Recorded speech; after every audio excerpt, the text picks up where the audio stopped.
ஒரு காலத்தில் இந்த கலியுகம் என்பது அழிந்து அடுத்து சத்தியயுகம் தோன்றும். இந்த சத்தியயுகம் தோன்றுவதற்கு முன்னால் கலியுகம் முடிந்த பிறகு இந்த பிரளயம் என்பது எதனால் ஏற்படும் என்றால் நீரால் ஏற்படும். நீரால் ஏற்பட்டு இன்றைக்கு அதற்குரிய அறிகுறிகள் தெளிவாக நமக்கு தெரிய ஆரம்பித்து விட்டது. இன்றைக்கி அண்டார்டிகா கண்டத்தில் இருக்கக்கூடிய பனிப்பாறைகள் எல்லாம் உருகி உருகி கடலின் மட்டம் உயர்ந்து கொண்டே வருகிறது. இப்படி உயர்ந்து கொண்டே வந்தால் ஒரு காலத்திற்கு இந்த பூமி முழுவதும் நீரால் சூழப்படும். நீரால் சூழப்பட்டால் எல்லா உயிரினங்களும் அழிந்துவிடும்.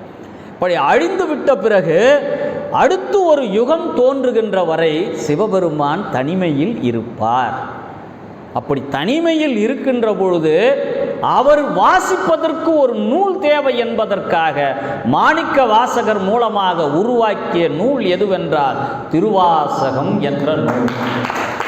இந்த திருவாசகம் என்ற நூல்தான் இந்த யுகம் மாத்திரமல்ல, இதற்கு பிறகு எத்தனை யுகங்கள் வந்தாலும் அத்தனை யுகத்திலும் உலகிலே இருக்கக்கூடிய ஒரே நூல் எதுவென்றால் திருவாசகத்தை தவிர வேறு எந்த நூலும் இந்த உலகத்திலே இருக்காது.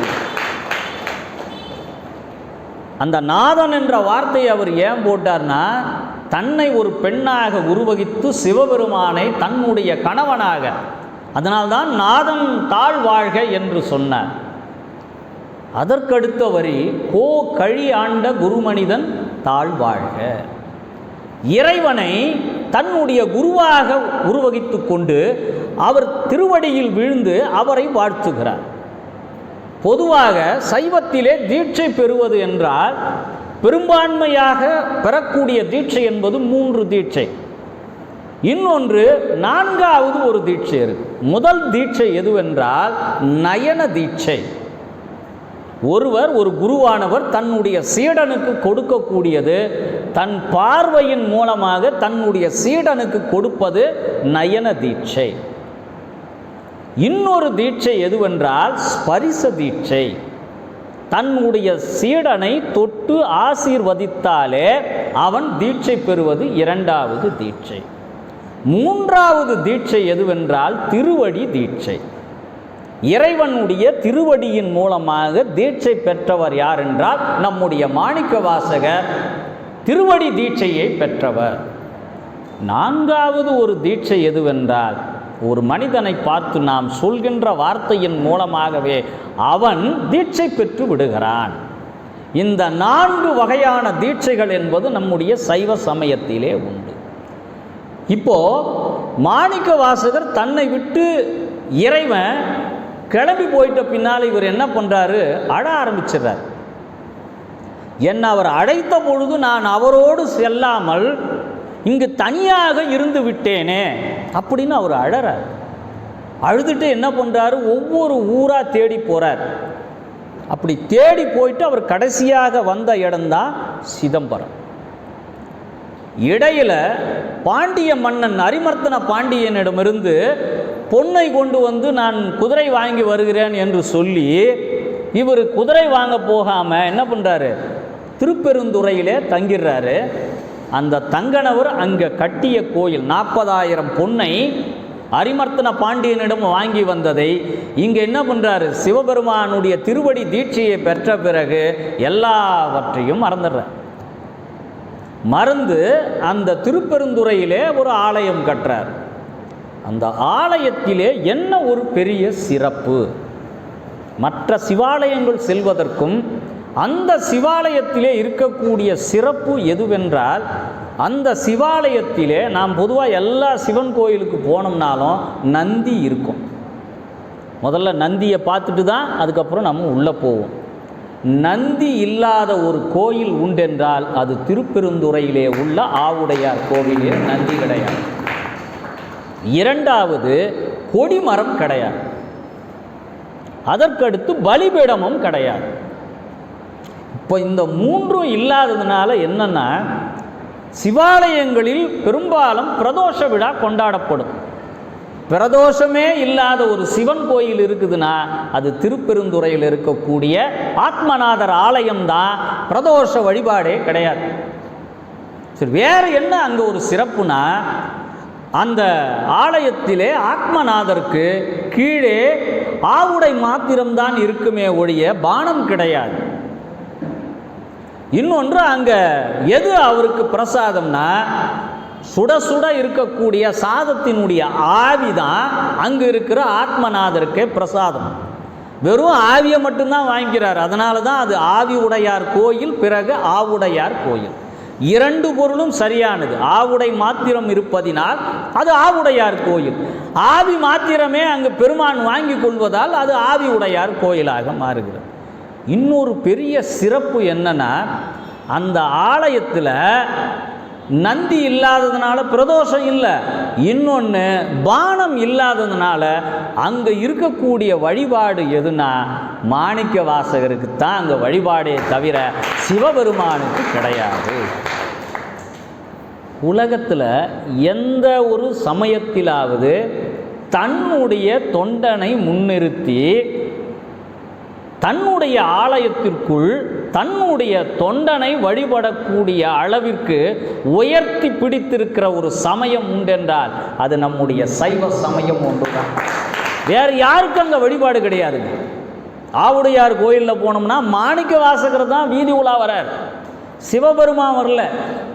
ஆக சிவபெருமான் தன்னையே யாருக்கு கொடுத்திருக்கிறார்? மாணிக்க வாசகருக்கு கொடுத்த காரணத்தினால் தன்னுடைய அடியவர்க்கு தான் அங்கே வழிபாடே தவிர தனக்கு கிடையாது. அப்போ எந்த அளவிற்கு சிவபெருமான் எளியவன் என்பதை நாம் புரிஞ்சுக்கணும். அதனால தான் நாம் பொதுவாக சிவனடியார்களாக வருவது என்பதே கடினம். ஒரு 1000 பேர் இருக்கிறோம்னா அதில் ஒரு 10 பேர் சிவனடியாருக்கு வருவோம்னா கஷ்டம். மற்றவங்கெல்லாம் மற்ற சிறுதெய்வ வழிபாட்டுக்கு தான் போகிறாங்க.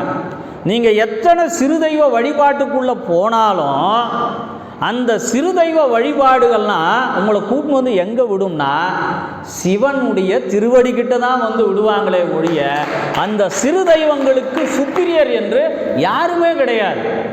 நீங்கள் எத்தனை தெய்வங்களை சுற்றி சுற்றி வந்தாலும் அவங்க கொண்டு போய் ரெக்கமெண்டேஷன் பண்ணுற இடம் எது? சிவபெருமான் தானே. அதனால் நாம் என்ன பண்ணுவோம்னா இந்த சிறு தெய்வ வழிபாட்டை எல்லாம் விடுத்துட்டு யார் நமக்கு வந்து பிறவா நிலையை தரப்போகிறாரோ அந்த சிவபெருமானை நேரடியாக போயிடுவோம். நேரடியாக சிக்கென பிடித்தேன் இங்கு எழுந்து அருளுவது இனியே. அதனால்தான் மாணிக்க வாசகர் என்ன பண்ணார்னா பிற தெய்வ வழிபாடுகளை எல்லாம் விடுத்து நேரடியாக என்ன பண்ணார்னா சிவபெருமானுடைய திருவடியை கெட்டியாக பிடிச்சிக்கிட்டார். அந்த பிடிச்சதுனால தான் என்ன ஆச்சுன்னா அந்த திருப்பெருந்துறையிலே யாருக்கு வழிபாடு முக்கியத்துவம் கொடுத்தார்கள் என்றால் மாணிக்க வாசகருக்கு தான் கொடுத்தார். திருவாத ஊரில் பிறந்த இவருக்கு உண்மையான பெயர் என்னன்றது தெரியாது. ஆனால் பொதுவாக என்ன சொல்லிட்டாங்கன்னா திருவாத ஊர் அடிகள் அப்படின்னு பேர் வச்சுட்டாங்க. இவர் கல்வி கேள்வியில் சிறந்து விளங்கினதுனால அரிமர்த்தன பாண்டியனிடம் அமைச்சராக போகிறாரு. அமைச்சராக இருக்கும்போது இவருக்கு தென்னவன் பிரம்மராயன்ற பட்டம் இவருக்கு கிடைக்குது. அதுக்கு பிறகு பொண்ணு எடுத்துகிட்டு வராரு. இங்கே திருப்பெருந்துறையில் ஆலயத்தை கட்டுறார். மிகப்பெரிய விஷயம் என்னன்னா அங்கே ஒரு கொடுங்கை என்ற ஒரு சிற்பம் இருக்கு. வேறு எந்த சிவாலயத்திலும் வேறு எந்த ஆலயத்திலும் இல்லாதது என்ன அந்த கொடுங்கை. கொடுங்கைனா என்னன்னா கம்பி கம்பியாக ஜன்னல் ஜன்னலாக கல்லிலே செதுக்கி வச்சிருக்கிறாங்க. ஒரு கோயிலை கட்டுற சிற்பி இன்னொரு கோயிலை கட்டும்போது என்ன ஒப்பந்தம் போடுவான்னா திருப்பெருந்துறையில் இருக்கக்கூடிய இந்த கொடுங்கை நீங்களாக, இதை நான் இன்னொரு கோயிலில் வடித்து தரமாட்டேன், அது திருப்பெருந்துறையில் மட்டும்தான் இருக்கும் அப்படின்னு ஒரு ஒப்பந்தம் போட்டு தான் அவன் அடுத்த விஷயத்துக்குள்ளவே வருவான். இப்போ 3வது வரி கோகழி ஆண்ட குருமனிதன் தாழ்வாழ்க, ஆகமம் ஆகி நின்ற அன்னிப்பான் தாழ்வாழ்க. வேதம் ஆகி நின்ற அன்னிப்பான் தாழ்வாழ்க தானே வரணும். பொதுவாக நம்முடைய இந்து சமயத்தில் முதல்ல எது சொல்வாங்கன்னா வேதம், உபநிடதம், ஆகமம், அதற்கடுத்து புராணங்கள். இப்படித்தான் ஒரு வரிசைப்பாடு இருக்குது. ஆனால் மாணிக்க வாசகர் வேதத்தை தவிர்த்து என்ன சொல்றாருன்னா, ஆகமம் ஆகி நின்ற அன்னிப்பான் தாழ்வாழ்க. இந்த வரியை பார்க்கும்போது ஏன் வேதத்தை மாணிக்க வாசகர் தவிர்த்து விட்டார்னு பார்த்தா, இப்போ அதை தேடி நாம் நூல் பிடிச்சிட்டு போனோம்னா என்ன வருதுன்னா, வேதங்கள் என்பது ரிக், யசூர், சாம, அதர்வனம் என்று சொல்லப்படுகின்ற 4 வேதங்கள். அதிலே முதலாவதாக இருக்கக்கூடிய ரிக் வேதம், அதற்குள்ள யாரா கடவுளாக வழிபடுறாங்கன்னா வருணனை வழிபடுறான், அக்னியை வழிபடுறான், இந்திரனை வழிபடுறான். இவையெல்லாம் மாணிக்க வாசகருடைய கருத்தியலுக்கு முன்னால் சிவபெருமானுக்கு கீழானவர்கள் என்பதினால் முற்றிலுமாக இவர் என்ன பண்றார்னா வேதங்களை மறுதளித்து விடுகிறார் மாணிக்க வாசகர். அதனால தான் அவர் என்ன பண்றாரு, ஆகமம் ஆகி நின்ற அன்னிப்பான் தாழ்வாழ்க. வேதத்தை மறுத்துவிட்டு இரண்டாவதாக இருக்கக்கூடிய ஆகமம், அதை நாம் என்ன சொல்றோம்னா சிவ ஆகமம் சொல்லுவோம். இந்த சிவ ஆகமம் மொத்தம் 28 சிவ ஆகமங்கள் இருக்கிறது. இந்த சிவ ஆகமங்களை யார் அருளி செய்தது என்றால் சிவபெருமான் தானாகவே அருளி செய்து இந்த தமிழுக்காகவும் நம்முடைய இனத்திற்காகவும் கொடுத்த கொடை எதுவென்றால் வேதங்கள் கிடையாது, ஆகமம்தான் இந்த மண்ணிற்கு நமக்கு கொடுத்த கொடை என்பதை மாணிக்க வாசகர் நமக்கு தெளிவா ஆகமம் ஆகி நின்ற அன்னிப்பான் தாழ்வாழ்க. இதோடு நின்றிருந்தால் மாணிக்க வாசகருக்கு இவ்வளவு உயர்ந்த நிலை. இன்றைக்கு கிறிஸ்துவர்கள் நம் சமயத்தை அழிப்பதற்காக வந்தவர்கள். இங்கே கிறிஸ்துவ சமயத்தை பரப்ப வேண்டும் என்பதற்காக சிலுவையையும் விவிலிய நூலையும் சுமந்து கொண்டு வருகிறார்கள்.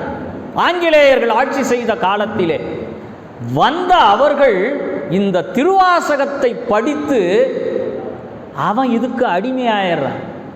இந்த அடிமையானதற்கு ஜியு போப் என்ற ஒரு பாதிரியார் இந்த மண்ணிலே கிறிஸ்துவ சமயத்தை பரப்பத்துக்கு வரார். வந்தவர் என்ன பண்றாருன்னா திருக்குறளை படிக்கிறாரு. அதற்கடுத்து ஒருவர் திருவாசகத்தை அறிமுகப்படுத்துகிறார்.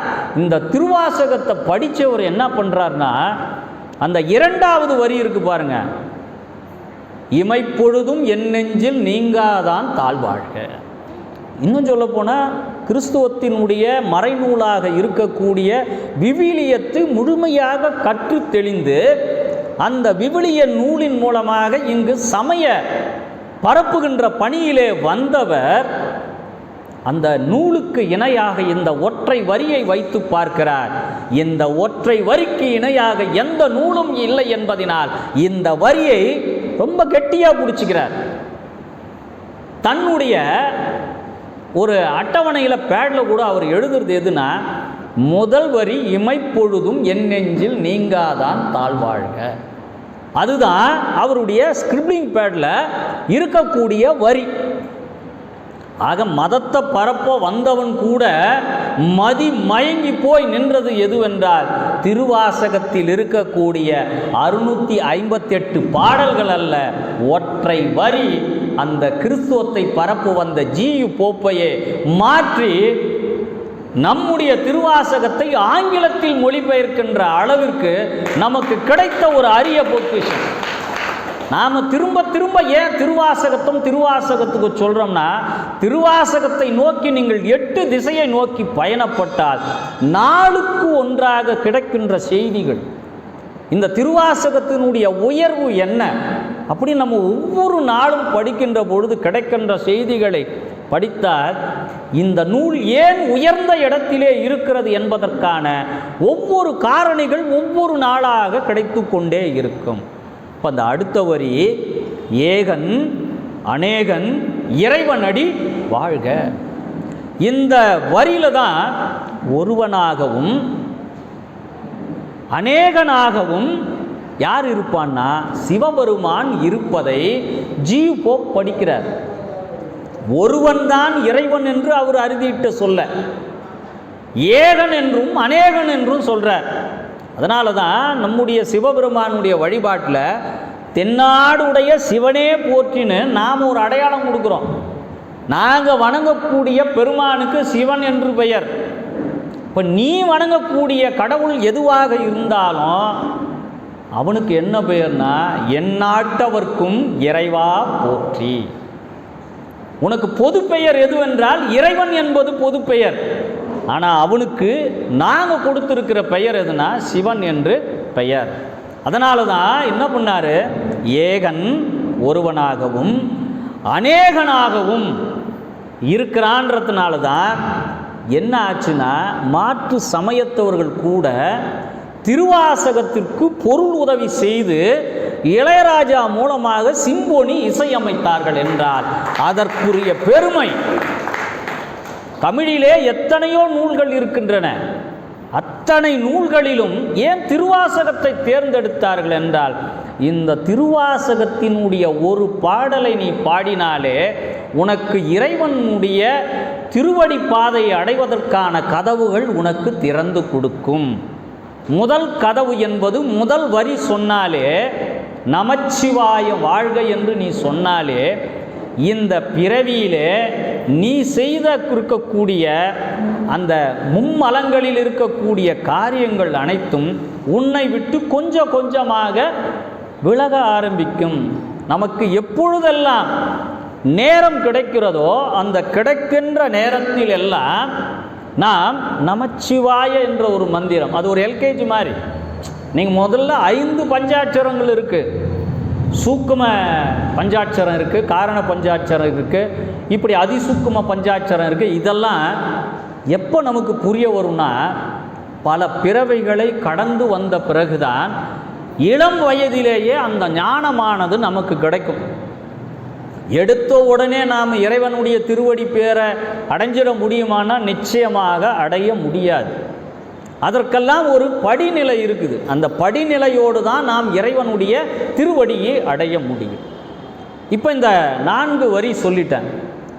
இப்போ இந்த 4 வரிக்குள்ளவே நாம் பல்வேறு விஷயங்களை பார்த்துட்டோம். அடுத்து திருவாசகம் என்பது ஆன்மீக நூல் மாத்திரமா, அதற்குள் அறிவியல் இருக்கிறதா அப்படின்னு பார்த்தீங்கன்னா, அதற்குள்ளும் திரு அண்ட பகுதி என்ற பகுதியில் மாணிக்க வாசகர் அறிவியலை கொண்டு வந்து சேர்த்திருக்கிறார். அவருக்கு முன்னால் நம்முடைய தொல்காப்பியம் என்பது இலக்கண நூல் மாத்திரம் அல்ல, இயற்பியல் சார்ந்து அறிவியல் சார்ந்து பல விஷயங்கள் இருக்கிற நூல் எதுனா தொல்காப்பியம். பொதுவாக புலவர்கள்னா அவங்க மொழி சார்ந்த புலமை மட்டும்தான் இருப்பாங்கல்ல. உலகிலே நம்முடைய தமிழ் புலவர்களை போன்று வானியல், அறிவியல், மண்ணியல், இயற்பியல், வேதியியல், உயிரியல் என்று ஒரு புலவனுக்கு தெரிந்திருக்கிறது என்றால் உலகத்திலே தமிழ் புலவன்களுக்கு இணையாக வேறு எவருக்கும் கிடையாது. அந்த அளவிற்கு தான் ஏற்றுக்கொண்ட தொழிலில் மாத்திரமல்ல, தனக்கு தெரியாத விடயங்களில் கூட நுண்மான் நுழைபுலமாக சென்று அறிவார்ந்த சமூகமாக இருந்திருக்கிறான். இந்த நாளிலே இந்த மன்னன் இறப்பான் என்று புலவர் கூடலூர் கிழார் என்ற ஒரு புலவர், யானைக்கட்சே சேரல் இரும்புரை என்ற மன்னன் இறக்கின்ற நாளை ஒரு புலவனவன் இந்த நாளிலே இந்த மன்னன் இறப்பான் என்று அறுதியிட்டு கூறினான். சொன்ன தேதியிலே இறந்து போனான். அதற்கு காரணம் வானியல். இந்த உலகம் எப்படி தோன்றியது என்று பரிபாடலிலே இருக்கு. இன்னைக்கு தான் விஞ்ஞான பிக் பேங் தியரி மூலம் இந்த உலகம் உருவாச்சுன்றான். ஆனால் நம்முடைய பரிபாடல்ல இந்த உலகம் எப்படி தோன்றியதுன்னு நம்ம புலவனுக்கு தெரிஞ்சிருக்குது. அவங்ககிட்ட எந்த டெலஸ்கோப்பும் இல்லை, எந்த தொலைநோக்கு கருவியும் பார்க்கல. அவ்வளவு அறிவார்ந்த சமூகமாக இருந்தது எதுவென்றால் நம்முடைய தமிழ் சமூகம்.